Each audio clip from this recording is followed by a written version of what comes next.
Olá, boa noite. Secretário de Estado do Vaticano vai à Ucrânia representar o Papa em Santuário Mariano. Pane global de operações digitais afeta serviços pelo mundo e compromete atividades nos aeroportos, bancos e bolsas de valores. Dia da Caridade reforça a importância do gesto de amor ao próximo. Companhia Ambiental do Estado de São Paulo conclui laudo sobre mortandade de peixes em Piracicaba. Romaria recorda 90 anos de falecimento do servo de Deus, Padre Cícero Romão. E começa em Aparecida a segunda etapa do Genfest. Também tem início da canção nova, o acampamento Livrai-nos do Mal, com o tema Minha Força Vem do Alto. O Canção Nova Notícias está começando a serviço da vida e da esperança.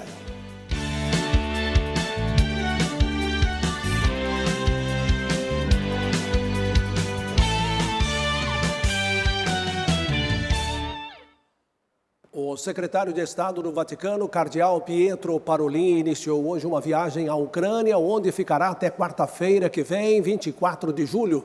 Parolin representará o Papa Francisco em uma importante celebração. É a primeira visita ao país da Europa Oriental desde os conflitos com a Rússia.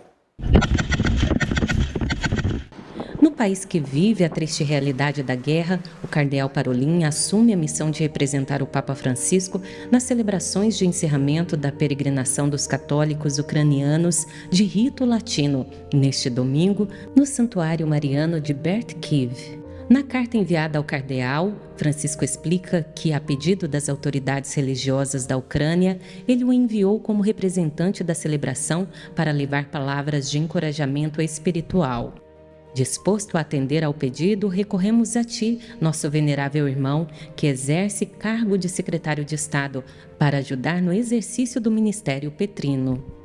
No texto divulgado pela Santa Sé, o Santo Padre menciona o local de peregrinação, templo administrado pelos Carmelitas Descalços, que em 2011 recebeu o status de Santuário Nacional na Ucrânia. Francisco recordou que há 4 séculos, fiéis católicos de rito latino, de diferentes regiões da Ucrânia e de áreas vizinhas fizeram uma procissão para venerar a imagem da Mãe de Deus, o ícone de Nossa Senhora da Neve, pintado no século XVI, e que essa veneração se espalhou pelo resto do país. A missão do secretário de Estado do Vaticano, além de representar o Papa Francisco, é levar aos participantes a mensagem de incentivo e um pedido de paz, na esperança de que, inspirados ao diálogo, cessem os conflitos na região. Todos os participantes neste evento serão encorajados a implorar a Rainha da Paz com fervorosas orações para acabar com a guerra na Ucrânia e em todas as partes do mundo. Ao final, o Papa assegura ao cardeal Pietro suas orações. Nosso venerável irmão, iremos acompanhá-lo em orações para cumprir sua notável missão, intercedendo junto à Dulcíssima Mãe de Cristo. E de Roma para a Canção Nova, porque começou agora há pouco o acampamento Livrai-nos do Mal. O repórter Matheus Alves está ao vivo e traz as primeiras informações. Conta pra gente, Matheus, boa noite. No ar. Boa noite, Reinaldo. Uma ótima noite para você que acompanha o Canção Nova Notícias. Nós estamos aqui no Caminho da Misericórdia, que liga o Cruzeiro ao Santuário do Pai das Misericórdias. Nesse momento, os peregrinos que vieram participar do acampamento Livrai-nos do Mal saíram ali da ermida, passaram pelo Cruzeiro e agora estão na 4ª estação. Neste momento, o Padre Bruno conduz a oração. Nós estamos aqui próximos da 5ª estação e ao meu lado, quem vai conversar comigo para falar um pouco mais da programação do encontro e o que esperar deste fim de semana está a Alexandra, da comunidade Canção Nova. Alexandra, boa noite. O que esperar deste acampamento neste ano?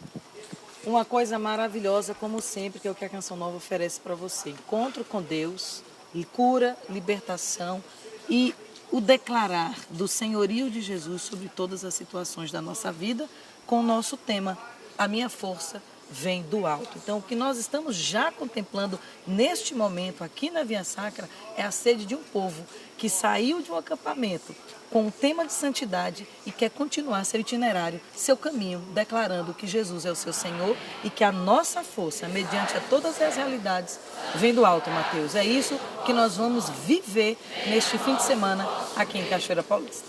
Olha, os peregrinos começam a vir aqui para a quinta estação. Vamos chegar um pouquinho para cá, Alexandra. Essas são imagens de Sávio Augusto. Como preparar o coração para participar deste fim de semana? Está aberto. Sede de Deus e coração aberto para viver tudo aquilo que o Senhor já reservou e já preparou para quem está assim, sedento, com o coração aberto e disposto para vir até aqui. É isso, obrigado por sua participação aqui conosco. Reinaldo, daqui a pouquinho, ainda nessa edição, a gente volta com mais informações do acampamento Livrai-nos do Mal. E obrigado, Mateus, até já. O Canção Nova Notícias abre espaço agora para falar da mãe de todas as virtudes, a caridade. Desde 1966, 19 de julho, é dia de reforçar a importância do gesto de amor ao próximo. Para dar mais dinamismo a esta ação, a Igreja em São Paulo criou um novo organismo. Veja os detalhes na reportagem. Caridade, em latim caritas, significa afeto, generosidade. Acolher o próximo como irmão é atitude cristã. O Núcleo Socioeducativo Santa Ângela, localizado em São Paulo, tem como finalidade atender principalmente crianças em situações de vulnerabilidade.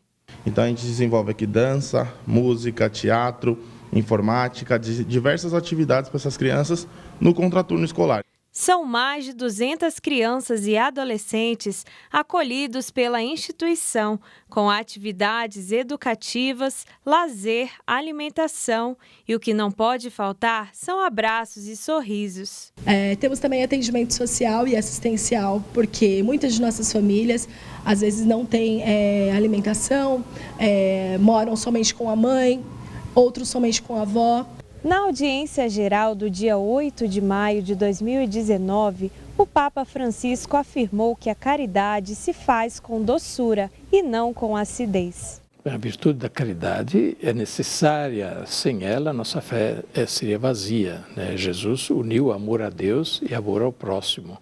E para dinamizar iniciativas de ajuda ao próximo, a Arquidiocese de São Paulo criou o Vicariato Episcopal da Caridade Social, fruto do Sínodo Arquidiocesano.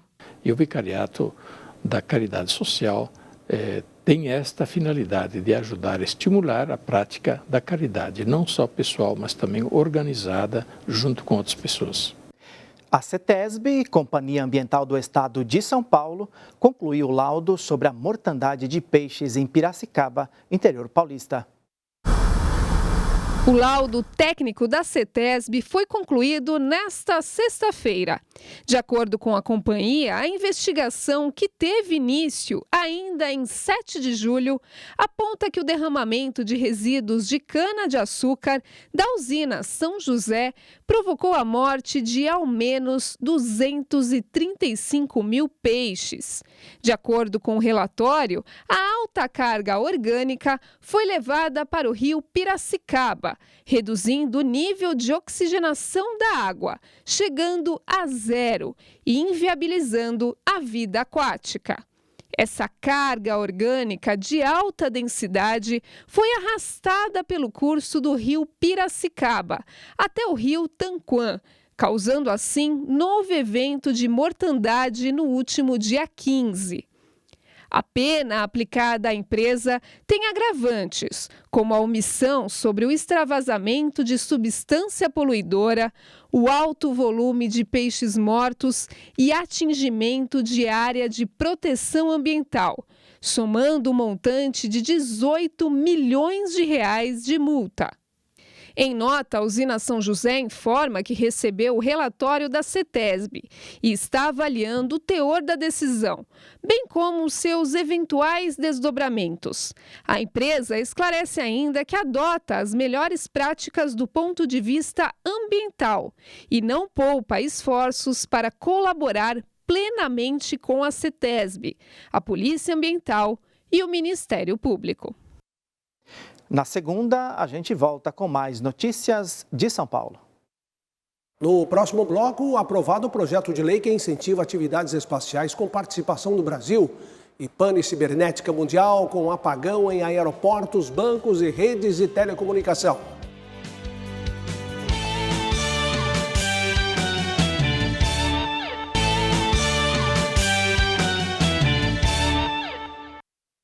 O mundo sofreu hoje uma pane cibernética. O apagão afetou sistemas operacionais digitais de diversos aeroportos, bancos e redes de telecomunicações.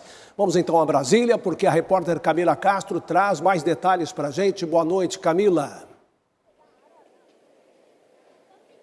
Olá, Reinaldo. Boa noite para você e a todos que nos acompanham. A causa está relacionada a uma falha no sistema da Microsoft.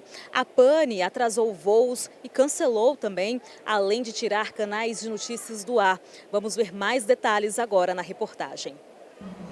Vários países detectaram falhas em vários tipos de conexão na madrugada de sexta-feira. Companhias aéreas dos Estados Unidos pediram uma parada global de todos os seus voos à Administração Federal de Aviação. Foram cancelados 1.500 voos.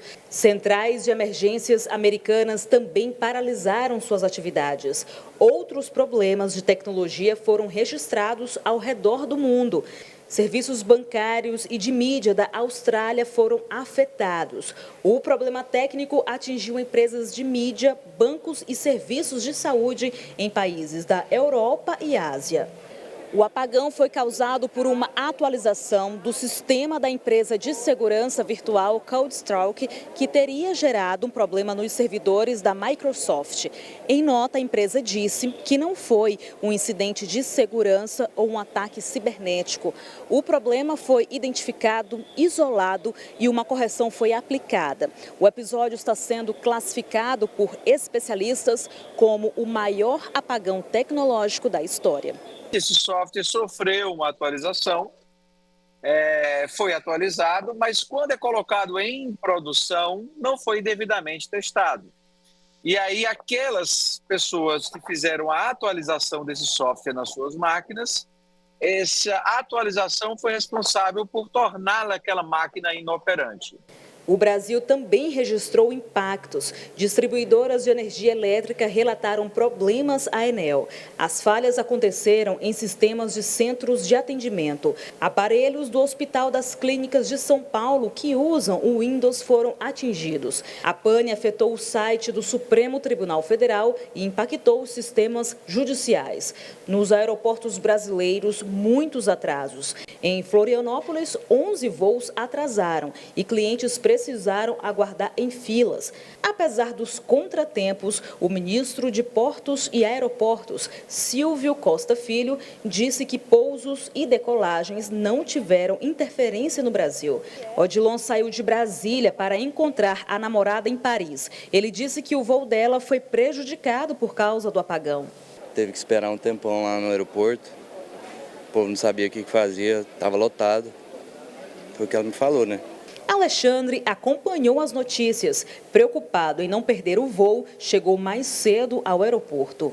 Eu fiquei preocupado porque eu tenho que voltar para Alagoas, já estou uma semana fora de casa, então fica essa preocupação se vai dar certo, se não vai, uma certa ansiedade, né?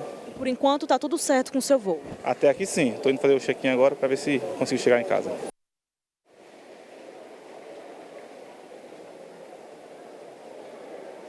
Pois é, esta foi uma sexta-feira atípica. Sobre o assunto, eu converso agora com o advogado Gabriel Magalhães. Muito obrigada pela sua participação aqui no Canção Nova Notícias. Qual foi o setor mais afetado por este apagão? Boa noite, Camila. Boa noite ao público da TV Canção Nova. O setor mais afetado foi o setor aéreo, tem também o setor de logística e o setor bancário. Alguns clientes relataram dificuldade de acesso no aplicativo, esse tipo de coisa. Os principais são esses. No setor aéreo, questão de falta de informação e de atraso em voos. Agora, falando da parte jurídica, sobre os consumidores que foram afetados, o que eles devem fazer a partir de agora? Bom, eu não queria desanimar o público da TV Canção Nova, mas existe no Código Civil a hipótese de caso fortuito e força maior. São hipóteses que afastam a responsabilidade da empresa, uma vez que acontecem fatos que não estão no controle dela. Então, esse tipo de coisa afasta a responsabilidade civil e dificulta a questão da indenização nos casos dos consumidores que tiveram algum prejuízo. Tem algumas situações mais específicas, por exemplo, Se uma pessoa tem uma empresa que opera fora do país, essa empresa ela pode responder a uma outra legislação. Cada país tem o seu conjunto de normas que formam seu regramento jurídico. Por isso, se ela tiver nessa hipótese, ela deve procurar um advogado especializado de sua confiança para poder tratar do assunto específico. Uma outra hipótese é um dano além do dano que outros tiveram aqui, que é de atraso e dificuldade de informação. Se houver essa possibilidade, essa pessoa também deve procurar um advogado para especificar o caso dele, analisar o caso concreto e ver se não é o caso de afastar essa hipótese que é prevista no Código Civil de caso fortuito e força maior. Aí sim buscaria um ajuizamento de ação ou no Brasil ou no exterior, procurando a responsabilização da empresa que provocou, aparentemente, as falhas que tivemos hoje. Gabriel, muito obrigada pela sua participação. Ótimo fim de semana. Por nada, boa noite. Boa noite. Volto com vocês. Muito obrigado, Camila. Boa noite para você. Bom fim de semana. Olha, os senadores aprovaram esta semana o projeto de lei que incentiva atividades espaciais com participação do Brasil. O texto também normatiza a exploração, o desenvolvimento de tecnologias e investimentos da iniciativa privada. Desenvolvimento de satélites, foguetes, naves, tecnologias que possam ser controladas a partir do espaço, além do transporte de pessoas, estão estabelecidos no texto que segue para a sanção presidencial. Nós fomos um dos primeiros países do mundo a começar com atividades espaciais, graças ao Exército e à Força Aérea, lá no começo da década de 1960. Mas, embora a gente tenha criado uma estrutura, essa estrutura foi salpicada e ela nunca teve uma lei que pudesse alinhar todos esses vetores para que a gente tenha o melhor aproveitamento da infraestrutura e o melhor aproveitamento do mercado. De acordo com o projeto, o Ministério da Defesa será responsável pelo monitoramento de recepção e distribuição de dados espaciais referentes à segurança nacional. O Comando da Aeronáutica vai regulamentar e fiscalizar as atividades. Para o senador Marcos Pontes, a lei garante a exploração espacial tanto pelo poder público quanto pela iniciativa privada. Instrumento para a solução de alguns problemas do Brasil, na agricultura, comunicação, entre outros. O mercado espacial oferece oportunidades enormes para as nossas empresas, para a gente gerar nota fiscal e empregos. A Frente Parlamentar de Apoio à Indústria Aeroespacial está sendo formulada. O senador reforça que o intuito é descentralizar no país as empresas de equipamentos espaciais. Nossas empresas desenvolverem aplicações de espaço de forma efetiva, não é bom que a gente fique só concentrado na área de São José dos Campos, por exemplo, onde está a maior parte do parque industrial do setor aeroespacial. É interessante que a gente distribua essas aplicações ao longo de todo o país. Por isso, eu também propus e foi aprovado também hoje, em paralelo ali, a criação de uma frente parlamentar de apoio à indústria aeroespacial. Vamos ver como está a previsão do tempo? Assim como ontem, alerto a você da região central do Brasil. Por aí, a umidade do ar continua baixa. O sol predomina na região e não há previsão de chuva. A presença do ar seco influencia na baixa umidade do ar, com índices inferiores a 30%, como vocês podem ver aqui na região do Mato Grosso. E não é só no centro-oeste. Por aqui, no sudeste, a presença de uma massa de ar seco faz a umidade do ar ficar baixa em partes de São Paulo e de Minas Gerais. O mesmo acontece no sul, em partes do Paraná, de Santa Catarina e da região metropolitana de Porto Alegre. Mas o dia segue sem previsão de chuva nos 3 estados. Chuva isolada e passageira no leste nordestino. O dia segue seco e ensolarado nas demais áreas da região. A chuva também passa pela metade aqui da região norte e se concentra nos estados do Amapá e também de Roraima. Nas demais áreas, tempo firme, muito sol e nada de chuva. Vamos para as temperaturas deste sábado? Mínima de 13 graus em Porto Alegre, 14 no Rio de Janeiro e máxima de 35 em Cuiabá e 32 em Manaus. Daqui a pouco, Romaria faz homenagem ao servo de Deus, Padre Cícero Romão, nos 90 anos de seu falecimento. E o Dia Nacional do Futebol, esporte que faz parte da cultura e une gerações.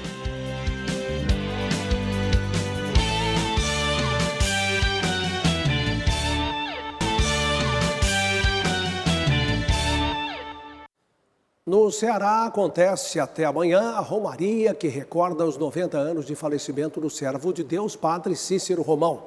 Cerca de 150 mil romeiros devem chegar à cidade de Juazeiro do Norte. Desde quarta-feira, a cidade de Juazeiro está tomada de romeiros e admiradores de Padre Cícero. A Basílica de Nossa Senhora das Dores e a Capela do Socorro são os pontos de chegada. Depois de 12 dias de caminhada, este grupo de 25 romeiros de cidades de Alagoas e Pernambuco chegou à cidade. Foram cerca de 530 quilômetros para chegar até aqui. É muito grande a emoção. Na minha 17ª viagem, eu já vim minha primeira aqui, a Juazeiro. Fé, uma promessa alcançada, adoeci no caminho. Pedi ao meu Pai Cícero, se eu chegasse aqui, eu vinha enquanto tivesse condições financeiras e saúde. Hoje já é minha 17ª viagem a Juazeiro a pé. O Papa escreveu recentemente uma carta, para os párocos e Padre Cícero foi pároco aqui. Padre Cícero trabalhou aqui nessas terras e o seu olhar, o seu grande foco era um foco do pastor, olhando o povo e principalmente o povo pobre que encontrava seu consolo na Virgem das Dores, na Virgem das Angústias, na Mãe de Nosso Senhor Jesus Cristo. Até este sábado são esperados cerca de 150 mil romeiros na cidade. A programação deste ano contará com a participação de membros do clero diocesano de Crato e dos bispos que fazem parte do Regional Nordeste 1 da Conferência Nacional dos Bispos do Brasil. Todos nós somos caminhantes. Caminhamos para Deus, E a nossa caminhada de fé, ela deve ser sempre um testemunho. E se os romeiros estão celebrando na perspectiva da saudade, significa que a vida do Padre Cícero foi um verdadeiro exemplo. Foram virtudes semeadas no meio do povo. A programação segue até 20 de julho, data do sufrágio de Padre Cícero Romão em 1934, com missas que serão realizadas durante todo o dia. E começou hoje a segunda etapa do Genfest, que acontece na terra da padroeira do Brasil. Emerson Tersigni está ao vivo em Aparecida e traz as informações. Boa noite, Emerson.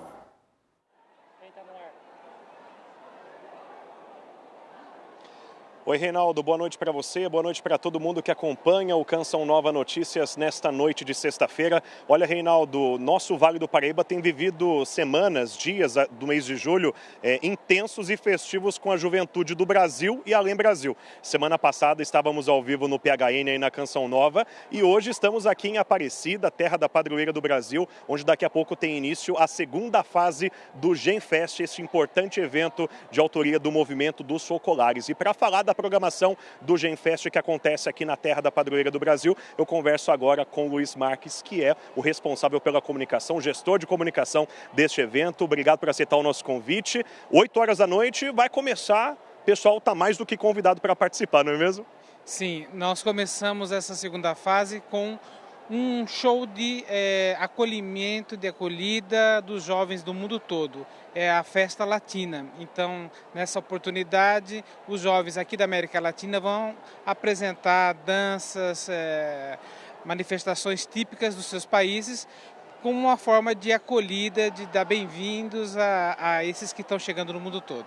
E para o fim de semana, muita coisa vai acontecer, dá tempo ainda de todo mundo vir. Queria que você falasse um pouquinho da programação também de sábado e também do domingo. Sim, no sábado e domingo a programação é repleta de muitos testemunhos, apresentações musicais, coreografias, também há momentos de grupos, de atividades em grupos, enfim, é um programa intenso dentro da temática do Juntos para Cuidar, que é a proposta desse Genfest, quer dizer, um olhar de cuidado com a vida no planeta, especialmente com os mais vulneráveis e com a natureza. Perfeito, Luiz. Obrigado mais uma vez pela sua presença conosco. Deus abençoe e bom evento para vocês. Reinaldo, convido você e toda a nossa audiência do Canção Nova Notícias a acompanhar a reportagem que preparamos, que a gente flagrou aqui a chegada de muita gente, milhares de jovens do Brasil e também do exterior que vieram aqui a Aparecida participar do Genfest. Vamos acompanhar. Juntos para Cuidar Esta é a missão de milhares de jovens que ocupam estes espaços do Centro de Eventos Padre Vítor Coelho. Nós buscamos a inspiração muito nas encíclicas do Papa Francisco, a Laudato Si, onde somos chamados a nos inspirar pelo cuidado da casa comum. O cuidado com o outro, o cuidado com o próximo, o cuidado com o meio ambiente. Nos últimos dias, mais de 50 países fizeram do Brasil uma nação comprometida com a criação. Teve até tempo para uma noite cultural após os trabalhos. É algo incrível que se sente, a luz que há em cada uma das pessoas e o mundo novo que se quer criar. A fraternidade, isso é enorme. Os jovens puderam ter a oportunidade de visitar diversas associações no Brasil e também na América Latina, onde eles puderam tocar e vivenciar o dia a dia dessas organizações de acordo com o âmbito no qual elas atuam. Então foi uma experiência muito rica, muito interessante, de imersão mesmo, principalmente de pessoas que vieram de todas as partes do mundo para ter esse contato até mesmo com o Brasil e a cultura latino-americana. Agora, a segunda fase do GenFest será realizada em um território santo, a Casa da Mãe Aparecida. E é com a ajuda de Nossa Senhora que jovens de diferentes lugares estarão reunidos fraternalmente por um mundo melhor. Nossa Senhora sempre me inspira ao cuidado. E o lema do GenFest desse ano é Juntos para Cuidar. Então são duas coisas que a gente tem que ter em mente, que precisamos fazer as coisas juntos para causar esse impacto, e esse cuidar de mim, dos outros, da natureza e de todo mundo aqui, da humanidade que a gente vê que sofre, né, hoje tanto. E é isso que a gente pretende comunicar com os nossos jovens, tendo sempre a figura de Nossa Senhora que também cuida, que é mãe e cuida. Estou aberto a receber o máximo de informações possíveis, experiências também. A partir daqui criar novas ideias, nova resolução para problemas, tudo isso através da comunhão de alma e da comunhão de experiências. O Brasil celebra hoje o Dia Nacional do Futebol, data que vai muito além das 4 linhas. O esporte faz parte da cultura brasileira, une gerações e transpõe barreiras sociais e culturais. Sentimento que atravessa gerações. Meu pai gostava muito de esporte. Então a gente morava no interior, meu pai veio para cá em 60, depois ele trouxe a gente. No primeiro jogo que teve aqui não tinha o Mineirão ainda não, ele levou a gente no Independência para ver um jogo do Santos e Atlético, no tempo do Pelé. Como criança eu vi ali, minha família torcendo pro Atlético, rivalidade, Cruzeiro e Atlético, gostei mais do Atlético. A habilidade vem de infância. Respostas na ponta da língua. Quem ganhou o último campeonato brasileiro? Foi o Palmeiras, pô. A paixão dos brasileiros pelo futebol faz parte da identidade do país. A modalidade chegou ao Brasil no final do século XIX, trazida por imigrantes europeus. Ele chega no Brasil em meados ali de 1870, 1880, via alguns professores das escolas jesuítas que trouxeram o futebol para cá também, o fluxo também de marinheiros, mercantes e tal, e principalmente dos estudantes da elite brasileira que iam para a Europa e também vinham aqui para o Brasil trazendo livro de regras, bolas de futebol. Com o tempo, o esporte de elite tornou-se acessível a todas as classes. E o futebol vai começar a se popularizar bastante a partir da Copa do Mundo de 38. Principalmente pela boa campanha que o Brasil fez em 38 e muito focado na figura do Leônidas da Silva, que vai ser o primeiro grande craque do futebol brasileiro, a ganhar repertório internacional e era conhecido como Diamante Negro. Então ele traz aquela ideia do jogador negro que vem de classe operária. O futebol vai além dos gramados. Parte fundamental da experiência acontece aqui nas arquibancadas, onde a torcida desempenha um papel que integra o espetáculo final. As namoradas, as mães, as irmãs, a família ia para dentro dos estádios para torcer para esses times, que eram times deles ali, das próprias comunidades, dos bairros. E aí o que acontece? Elas ficavam muito nervosas e os lencinhos que elas balançavam, elas torciam. E aí um escritor carioca chamado Coelho Neto, numas crônicas sobre futebol, apelidou elas de torcedoras. Mesmo com todas as transformações ao longo dos anos e alguns capítulos que não foram tão legais, o futebol une milhões de brasileiros, espalhando alegria e emoção. O futebol já parou guerra, com Pelé, essas coisas, tudo. Então, assim, é uma paixão única. Vim do interior, lá da roça, aprendi a gostar e amar o meu galo, o Atlético Mineiro. A seguir, pane cibernética e um choque de realidades, tema da crônica de Wallace Andrade. Minha força vem do alto, começa na Canção Nova, o acampamento Livrai-nos do Mal.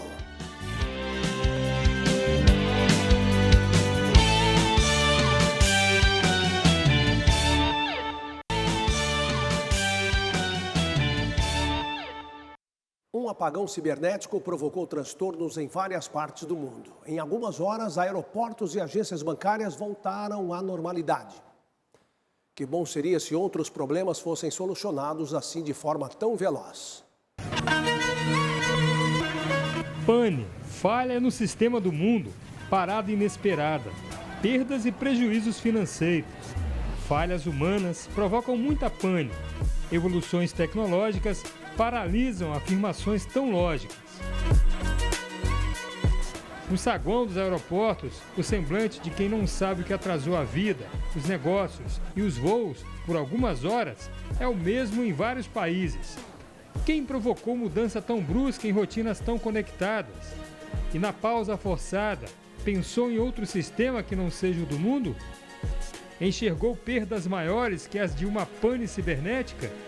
Notou que tem perdas bem mais importantes que a das transações monetárias? Os que já conquistaram tanto se tornaram insensíveis. Os que já perderam tanto se tornaram famintos.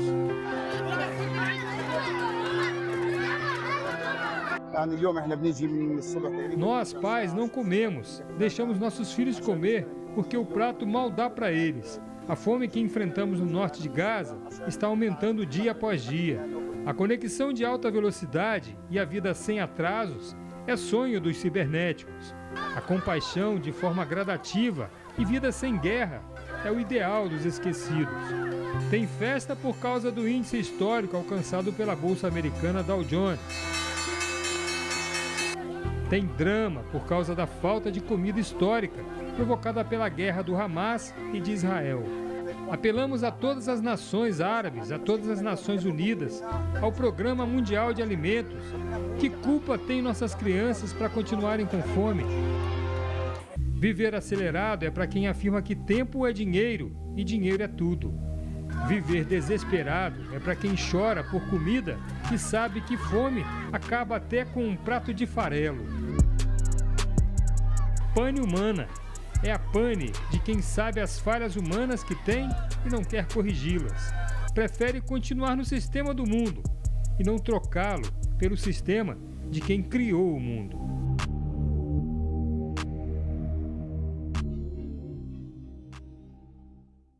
A obra Canção Nova é mantida por doações de sócios, amigos e benfeitores, de gente que acredita na vida e semeia esperança, de pessoas que constroem pontes para anunciar o Evangelho. Vejam só, nós estamos com 69% de nossa meta na campanha do projeto Dai-me Almas de julho. Seja Canção Nova. Acesse clube.cançãonova.com, faça a sua doação ou doe pelo Pix com a chave pix.doação@cançãonova.com. Sua contribuição evangeliza. Obrigado por sua fidelidade.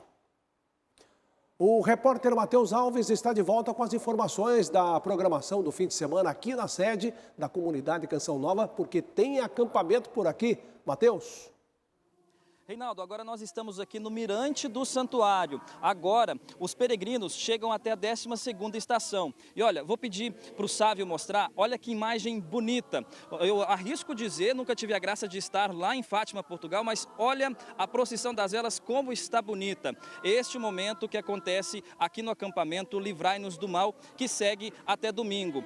Faltam poucos passos para chegar até o Santuário do Pai das Misericórdias, onde daqui a pouquinho tem a Santa Missa de abertura do acampamento de oração, às 8 da noite. Vamos passar de forma bem breve a programação do fim de semana. Amanhã pela manhã, a primeira pregação é com Alexandra Gonçalves, às 9h15 da manhã, com o tema O Poderoso Fez em Mim Maravilhas. E logo após, às 11h15, com o Padre Bruno Costa, Humilhai-vos diante do Senhor. Pela tarde, às 2h30, a pregação será com Ironispo Daro, a força da palavra de Deus. E a Santa Missa ocorre às 4 da tarde no Santuário do Pai das Misericórdias. Hoje, durante o dia, nós conversamos com alguns peregrinos, os primeiros a chegarem na Chácara de Santa Cruz para o acampamento Livrai-nos do Mal. E eu convido você a assistir comigo agora. Há 1 ano e 2 meses, Vanessa surgia por aqui para falar sobre doação de leite materno. Na época, seu filho Rafael recebia o alimento e estava internado na UTI. Esse mal, ela venceu. Deus esteve ao meu lado o tempo todo, porque sem Deus eu não conseguiria, né, passar por tudo isso. A gente está sem espuma porque a espuma ficou interessante para o Rafael. O Rafael agora cresceu, está grande e em saúde. É isso mesmo, graças a Deus. E a cada dia a gente tem mostrado para ele, né, quem é Deus na nossa vida, quem pode realmente nos livrar de todo o mal, né? Assim como Vanessa, Priscila também enfrentou um mal. Há 1 ano e meio atrás, eu passei por uma cirurgia. Eu descobri um aneurisma cerebral e foi um momento muito difícil, muito desafiador. Fiquei na UTI, fiquei 3 meses sem voz e hoje eu estou aqui só para testemunhar o amor dele. Eu sou um milagre de Deus. E para você, o que é o mal? O mal para mim seria tudo aquilo que nos distancia do que é divino, que corrompe as nossas virtudes e que faz transbordar esse homem velho que existe dentro de nós. O catecismo da Igreja Católica deixa claro que o mal é uma pessoa, é o inimigo de Deus. O mal que ele causa e os males que nos rodeiam. Quando nós proclamamos mais livrai-nos do mal, é livrai-nos do inimigo mesmo. Neste acampamento, a Canção Nova propõe a força que vem do alto como remédio para o mal. O tema escolhido caminha para fortalecer a fé e incentiva a busca por Deus, mesmo diante das dificuldades do dia a dia, e ainda auxilia para evitar a influência do maligno. Porque quando a gente busca em Deus a vitória, pela misericórdia que é para todos, sem exceção de ninguém, a porta da graça acontece. Toda a programação do evento ocorre no Centro de Evangelização, exceto a adoração ao Santíssimo, que será realizada no Rincão. Nós falamos, todo mal vai sucumbir, as muralhas vão cair, pois minha força vem do céu. Pois minha força vem do céu. Essa bela imagem aqui atrás, com o povo de Deus, é para isso que a Chácara de Santa Cruz foi feita. Eu encerro aqui a minha participação, viu, Reinaldo? Muito obrigado, Matheus. Boa noite para você, bom fim de semana. Olha, assista daqui a pouco às 8 horas a Santa Missa pelo acampamento Livrai-nos do Mal. Eu desejo a você uma ótima noite, boa noite, aproveite o fim de semana com alegria, responsabilidade, esperança e fé. E paz para você.